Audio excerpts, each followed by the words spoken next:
ये कहानी है एक बाप बेटे की जो स्कूटर पर कहीं पर जा रहे होते हैं। तभी जो बाप होता है उसकी नजर पड़ती है रोड के साइड में कुछ लड़कों के ऊपर जो कि कीचड़ में कुछ ढूंढ रहे होते हैं। तो अपना स्कूटर वहां पर रोकते हैं और जाकर के उनसे पूछते हैं कि बेटे क्या ढूंढ रहे हो यहाँ पर। तो उनमें से एक बोलता है कि आपको दिख नहीं रहा है कि ये सामने सोने का फल है, हम उसको पाने की कोशिश कर रहे हैं। उसकी ये बात सुनते ही पिता का ध्यान जाता है उस सोने की फल की तरफ जो चमक रहा होता है।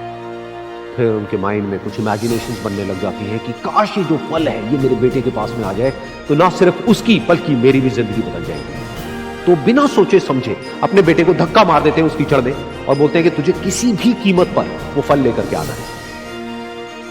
लेकिन बेटे को वो फल नहीं चाहिए होता है, उसके अपने कुछ और ही सपने होते हैं। वो बहुत कोशिश करता है अपने पिता को ये समझाने की कि मेरी खुशी इस फल में नहीं है, मेरी खुशी कहीं और है, मेरे सपने कुछ और है। लेकिन उसके पिता उसकी एक नहीं सुनते। वो उसको धक्का मारते हैं उस कीचड़ में और बोलते हैं कि मैं तुझसे पूछ नहीं रहा हूं, तुझे बता रहा हूं कि तुझे वो लेकर के आना है। तो वो बेटा भी अपने बाप के सपने को सच करने के लिए अपनी पूरी जान लगा देता है और पूरी कोशिश करता है कि किसी तरीके से उस सोने का फल उसके हाथ में आ जाए। लेकिन जैसे जैसे वो हाथ पैर मारता है उस फल को पकड़ने के लिए वो और नीचे धंसने लग जाता है और फिर जाकर के उसको समझ आता है कि ये कीचड़ नहीं है, ये दलदल है।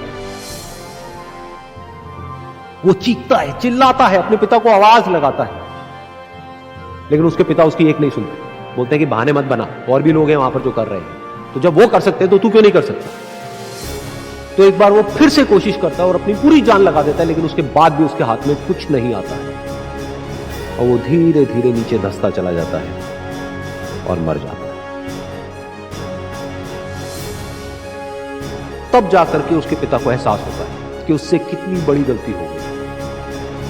वो वहीं बैठ करके रो रहा होता है, चीख रहा होता है, चिल्ला रहा होता है। तभी वहां पर एक साधु आता है और वो साधु उस आदमी से पूछता है कि तुम क्यों रो रहे हो। फिर वो आदमी उस सोने के फल की तरफ इशारा करते हुए उस साधु को अपनी पूरी बात बताता है और बोलता है कि इसमें मेरी क्या गलती है, मैंने तो जो कुछ भी किया अपने बेटे की खुशी के लिए किया। तो वो साधु उस फल को ध्यान से देखता है और उस आदमी को कहता है, जिस सोने के फल की वजह से तुमने अपने बेटे को गवा दिया, कम से कम एक बार ध्यान से उसकी तरफ देखा तो होता कि वहां पर कोई फल है भी या नहीं।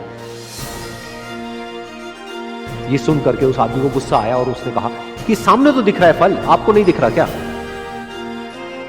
तब वो साधु उस कीचड़ के ऊपर एक पेड़ होता है जिसकी तरफ इशारा करते हैं और बोलते हैं कि वो जिसे तुम देख रहे हो उस फल की परछाई है, असली फल वहां पर उस पेड़ के ऊपर है।